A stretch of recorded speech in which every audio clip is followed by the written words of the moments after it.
Today, on this episode of the Tailored Healing Collective podcast, I have with me Bob Peck. Now, I came across Bob on TikTok and I find a lot of hidden gems there all of the time. So it was really cool to start to connect with people who have the same kind of similar view on what we're all going through in the spiritual experience. So I figured he would be a great person to give perspective. Last season we spent a lot of time talking about psychedelics and plant medicine and connecting to God consciousness, but there's so many other ways. So I'm gonna let Bob introduce himself a little bit and tell us about what he does. Yeah, thanks, Taylor. You're right about TikTok. It's been really beautiful to connect with a lot of like minds. There's something about that algo, right? It's been really cool to connect with people like literally interested in spiritual awakening, kind of deconstruction from Christianity, Zen Buddhism, shamanic traditions, Hindu philosophy. It's like you don't necessarily run into those people on the sidewalk. They are We're out here, but Right. it's a lot easier to find community, I think, online, and so it's been great. But yeah, no, my name's Bob Peck, like you said, and I put out a book last year called "Original Sin Is a Lie," and happy to kind of go into more detail there. But ultimately, the idea is it's kind of an intro to world mystic philosophy, right? Which is kind of the esoteric wisdom traditions, across the globe all have this similarity. There's this kind of, it's called the perennial philosophy, that's kind of the connective spiritual kind of spiritual ideas that are very similar across traditions, and that's always captivated me since I was kind of a teenager, reading Thich Nhat Hanh, Living Buddha, Living Christ, and Yogananda not long after that. So grateful for the Eastern Masters, big time in my journey. But yeah, no, I'm happy to kind of go wherever you'd like to in terms of covering. I do write about psychedelics, and happy to talk about that as well, and just kind of breaking the veil. Sure, there's so many fun topics we're gonna get into today. But one, I'd like to kind of start off with your story. So I read, and correct me if I'm wrong, you were a Latter-day Saint Christian, and then was that correct? Or is that wrong? No, it wasn't. Oh, No, that's okay. oh, go ahead. Well, tell me a little bit about your spiritual background and kind of how you wandered off into this part of spirituality. Yeah, no, I admittedly I do kind of play up the ex-Christian vibe. But I really grew up Easter Christmas Christian, EC Christian, as we're called. And I actually, happy to set the record straight, I actually kind of enjoyed going to church, because we went twice a year, and it was like the whole family dresses up, and we sing some songs, and it was like at a humble but pretty old church in East Texas.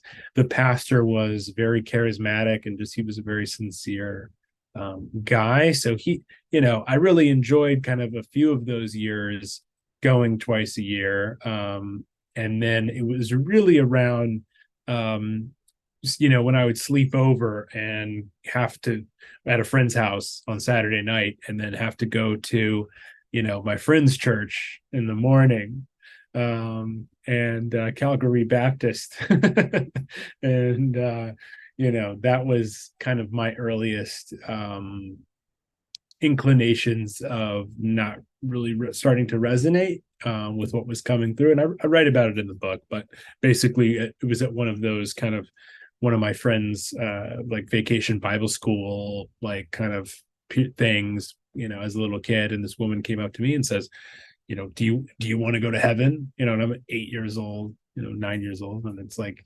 totally want to go there from what I understand. And she goes, well, all you have to do is say Jesus is Lord, and then you're good to go. And that was just very it's felt like there was more to it than that. Yeah. Just even as a little kid, and my dad was kind of questioning his journey went from hardcore Catholic to hardcore atheist to spiritualist. And so he was kind of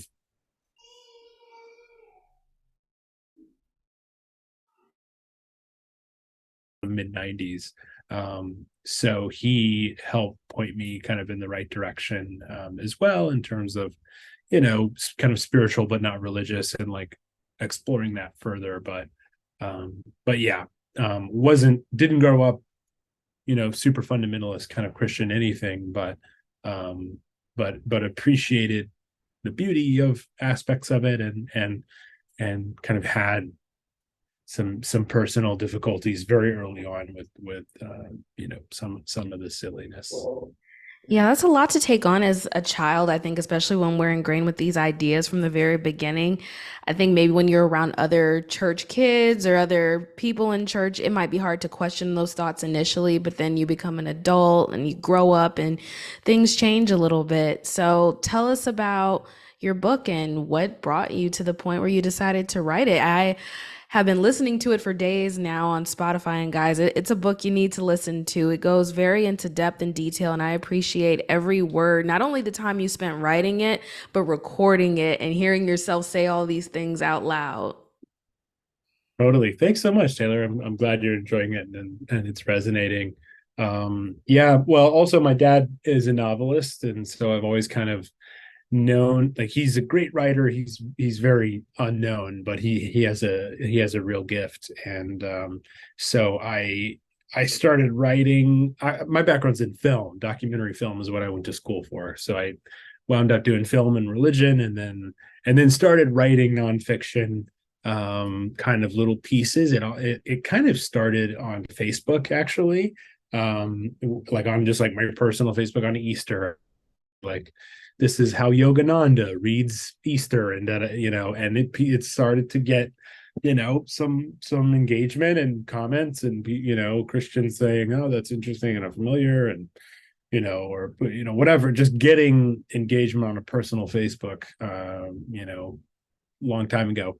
And then started to post on Medium about 2019. I started posting. I looked up, and I had about 40,000 words of like different kind of nonfiction, kind of spiritual philosophy takes. And again, comparative religion, 2 degrees at UT, film and religion. So 2 degrees where you can't make money.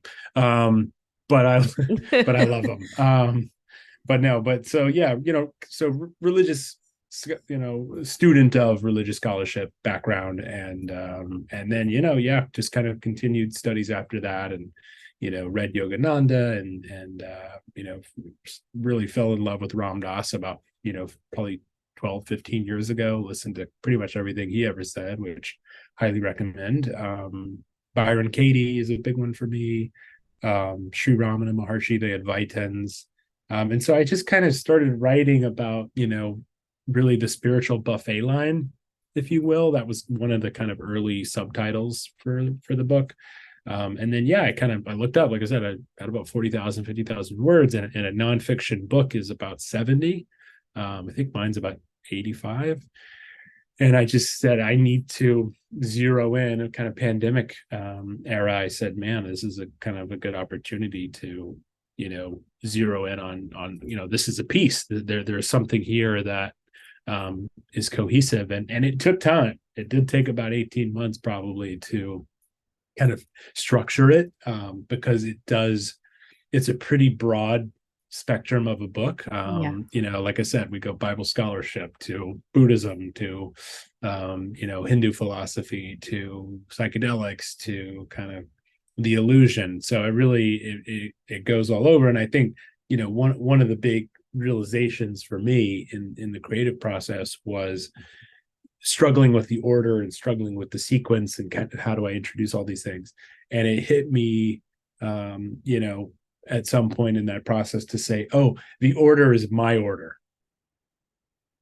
The order Mm. of the book is the sequence in which I came to understand these ideas. And so that's really how it's structured. And yeah, it's been a lot of fun kind of getting it out there and getting feedback from people.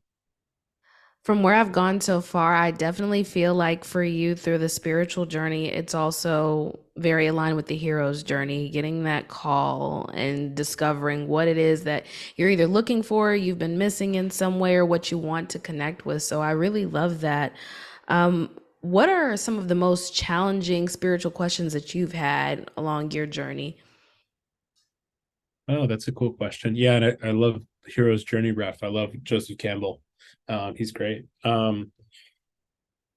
Difficult questions for me. You know, I feel like um the problem of evil, is a pretty tough one, and that's something that um isn't is tough to answer in TikTok comments.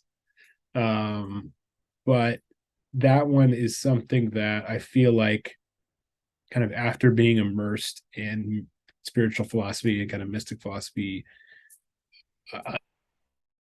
for enough time now, it starts to make more sense around kind of the nature of suffering on this plane and really kind of undoing it. I mean, the Buddha says that everything in form is suffering or dissatisfaction in some way, and his entire you know framework for teaching is about removing suffering.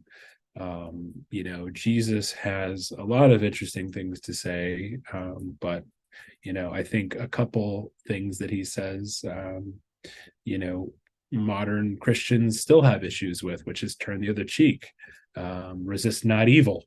He says very bluntly, and so I that one has been an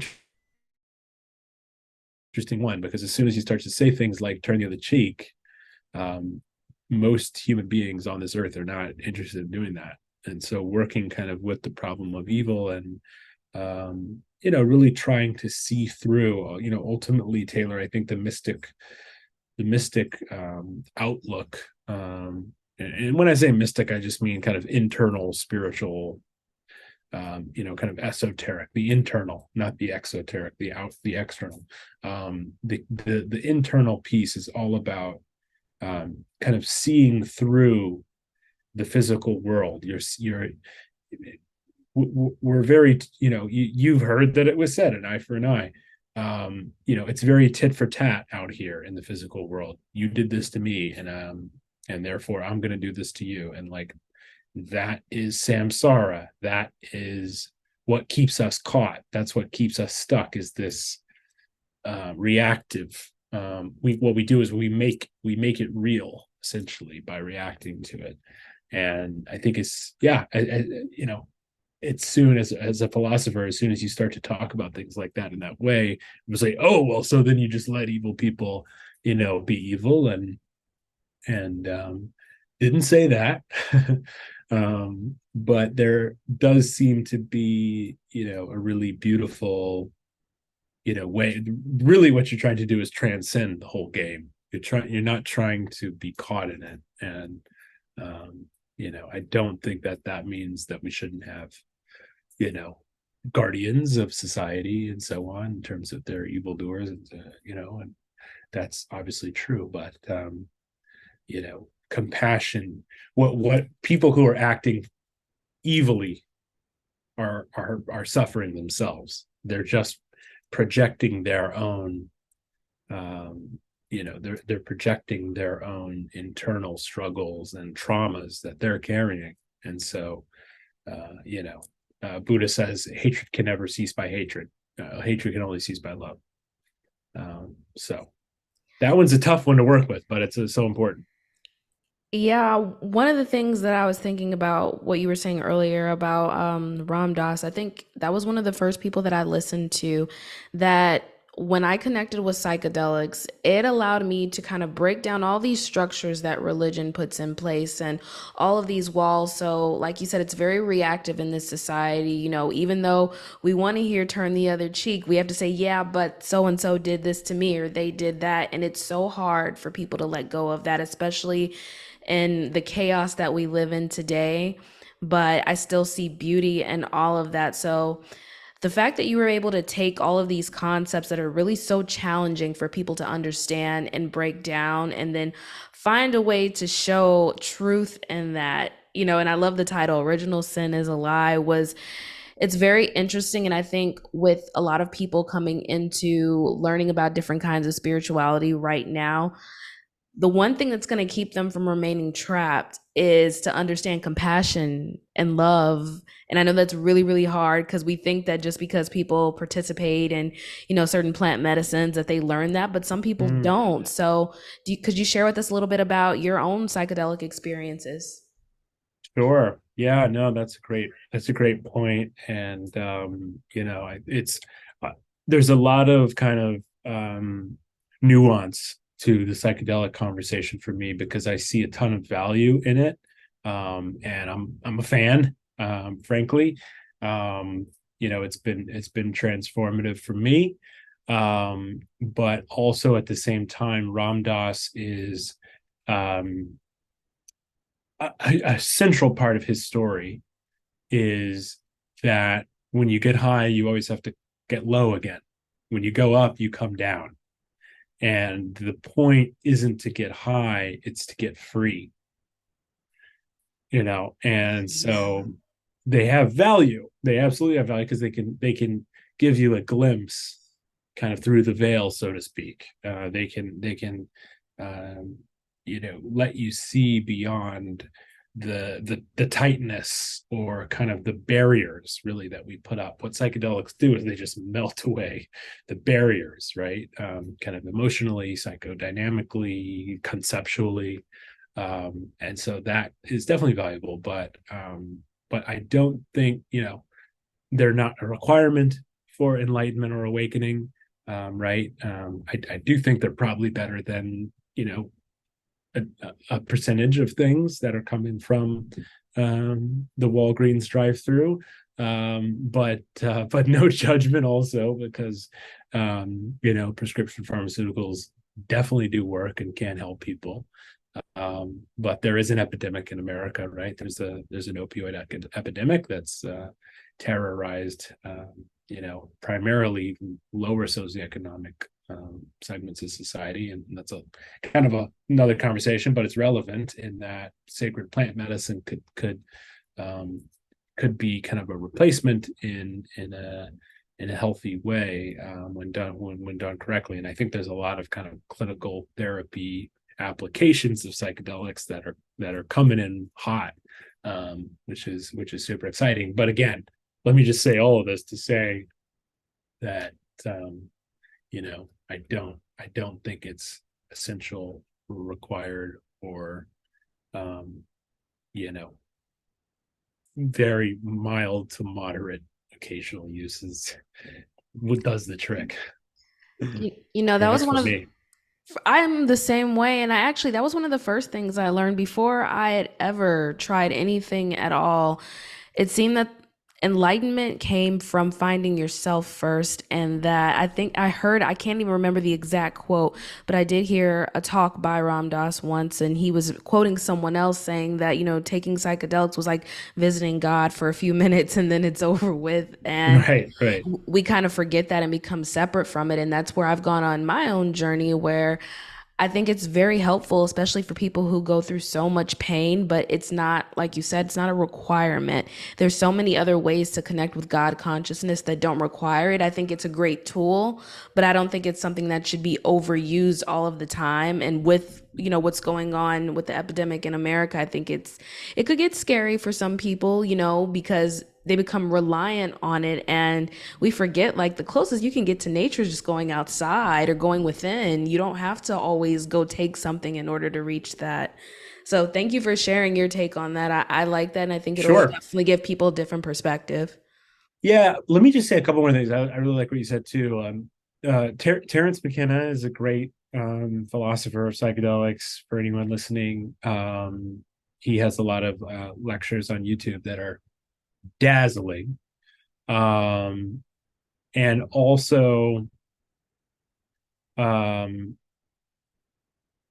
yeah, what I was going to say with the Ram Dass Maharaji story, which I do actually write about in the book, and I'm sourcing from Be Here Now and Miracle of Love, which are Ram Dass material. So feel free to go straight to the source. But basically, he when he was fired um, from Harvard.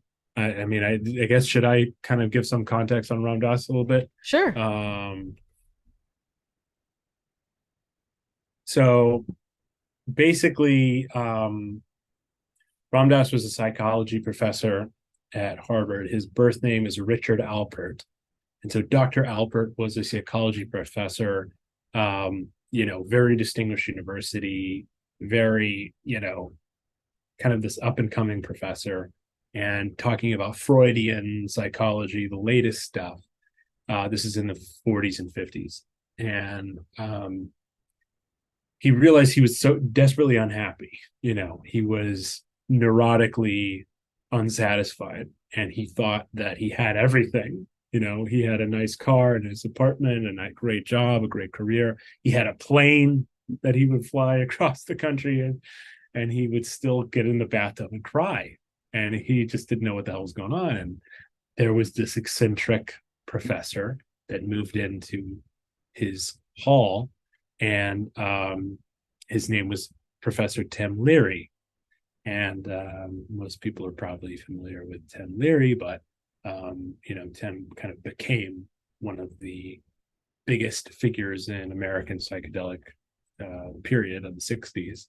But before that, basically Tim and Richard took a trip together. They ate, consumed mushrooms, psilocybin, I believe, and it changed everything for Richard Alpert, and he basically saw his body melt away, and he said, "Oh well, I can still be my personality." Then he saw his personality melt away. Then I can still be the professor, and he saw the professor melt away, and then his body, and he was just nothingness underneath it all, because the nothingness is the wholeness. And anyway, you'll have to read his accounts of it, but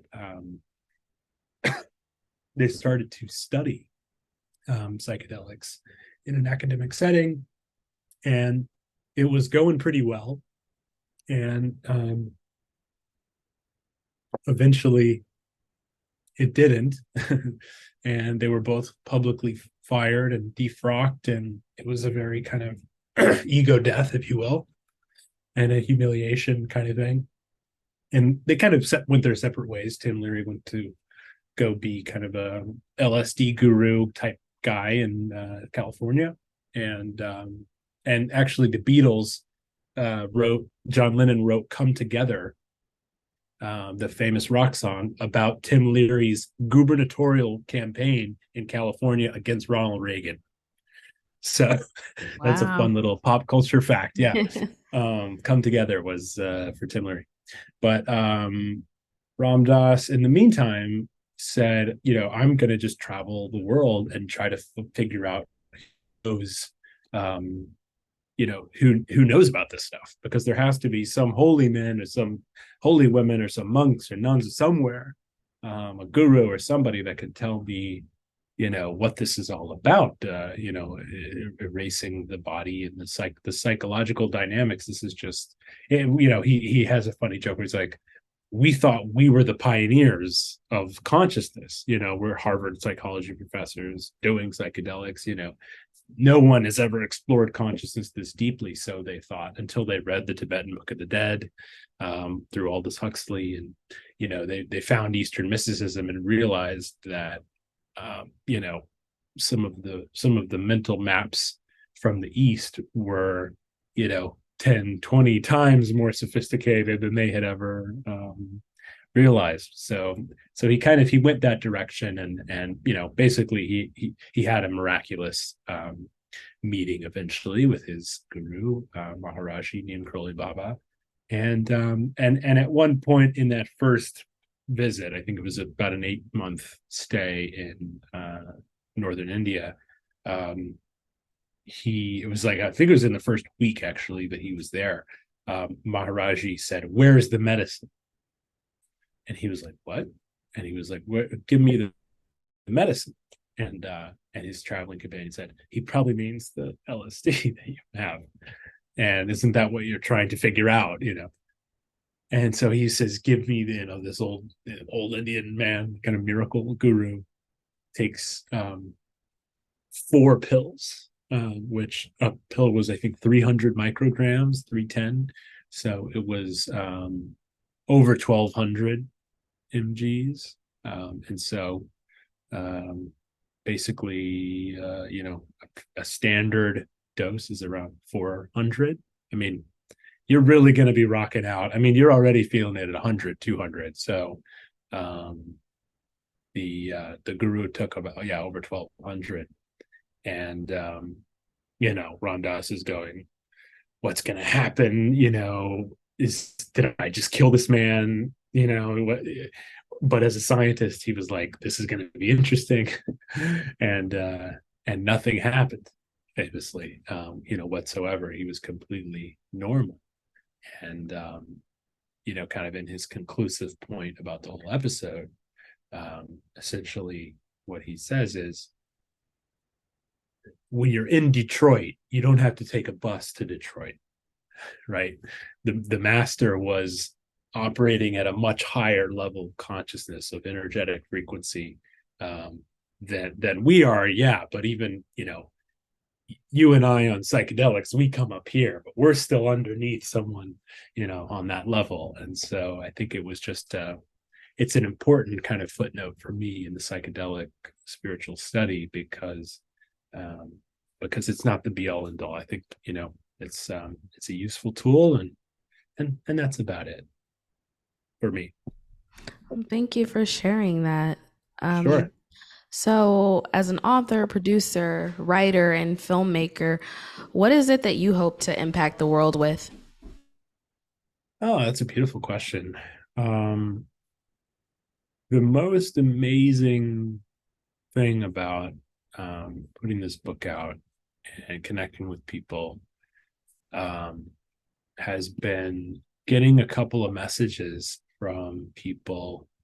Uh, I'm kind of getting more and more, which is crazy, but even about a month or two in, I was getting some private messages from people basically saying that the book was really helping them, undo a lot of fear, and trauma in some ways around their strict religious upbringing, and that they had kind of been grappling with either a difficult family relationship based on them having their own moral difficulties with it, or it's a common theme, I think, in America, but probably the world, about having some disagreement with your family or your kind of cultural religious framework, and then you kind of go off on your own and you're asking questions and things like that. And so um, to be able to kind of help point people, and really all I'm doing too, Taylor, is I'm not a guru. I'm I'm figuring it all out on my own too, but I'm happy to say that the book does point to um, you know great teachers and great masters of this stuff. My book is just a commercial for a lot higher beings than me. But it's a real honor that it seems like it has to point people in the right direction in terms of really shifting. I think the grand statement would be this: shifting the um, sentiment of fearful God or jealous God to a loving God, because that's the mystic kind of judo move. It's like God isn't mad at you. The creator is not angry at you. The creator isn't judging you. those are egoic interpretations. The creator's love is so powerful and so infinite, and it's inescapable. Uh, and there's not much else I care to focus on than reminding people about that. Well, I think it goes without saying, but thank you for saying I'm not a guru, because I know a lot of people like they want to call other people gurus, but I think people who are always learning always still look at themselves as a student and never necessarily as a teacher, even if they are teaching. And down the line, you will still be someone's teacher at some point. You just may never see yourself that way. And I think that's a part of this whole consciousness that we're here to teach each other. And even the ones that we call gurus still don't look at themselves that way. They were just a part of the school that we're in Earth School. Absolutely. Well, beautifully said. Yeah, I think you we're all teaching and learning. You framed it exactly. And I think through teaching this stuff, I've learned so much. I've really zeroed in on a lot of the material from seeing it through the teaching lens. So it's been helpful in that way. Well, your words and your work have really helped re inspire what I've always thought, which is a lot of spiritual work is about releasing barriers, not holding up too many walls about, your idea of what reality is and society is. And then also being open to learning all of the time, no matter who it's from, no matter what the background is, to practice this one universal thing called love. So, are there any final words you'd like to leave us with today? How can I top that? Great. I'm No, so a glad pleasure. you Pleasure to connect with you. Yeah. I'm so glad you agreed to do it, because yeah, there are more people waking up like you, and I think it's important we listen to everyone. So I thank you for being here on the show today, and actually I hope that we can follow up and do a part two, because I definitely want to go more in depth about your book soon. That'd be great. Happy to come back. All right. Well, thank you so much, you all. I am going to connect all of Bob's information in the show notes, including a link to his book. Hopefully, you all go out and purchase it, listen to it on Spotify, wherever you can, to help you on your own path towards enlightenment and just to learn from someone else in this crazy place we call life. So, thank you for joining me on the Tailored Healing Collective show. And until next time, let love lead the way. Peace. Beautiful. All